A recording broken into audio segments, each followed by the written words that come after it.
سوال پوچھا گیا ہے کہ اکثر سکولز میں، کالجز میں اور یونیورسٹیز میں فیسیں طلباء سے جب کسی وجہ سے لیٹ ہو جاتی ہیں تو اس کے اوپر جرمانہ لگایا جاتا ہے۔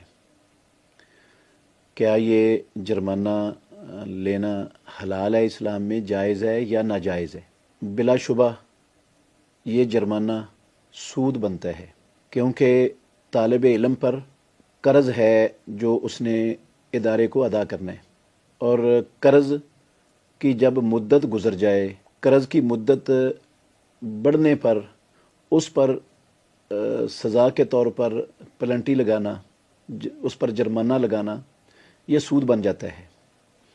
اور سود کو اللہ رب العالمین نے قرآن مجید کے اندر حرام فرمایا ہے۔ فرمایا وَأَحَلَّ اللَّهُ الْبَيْعَ وَحَرَّمَ الرِّبَا، اللہ نے سود کو حرام کیا ہے، بیع کو حلال کیا ہے اور سود کو حرام کیا ہے۔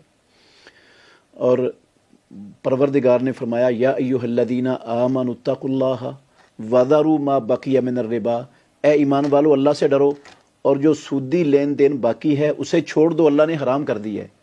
ان کنتم مؤمنین، اگر تم ایمان والے ہو، اور ساتھ کہا فَإِن لَّمْ تَفْعَلُوا، اگر حرام ہونے کے بعد بھی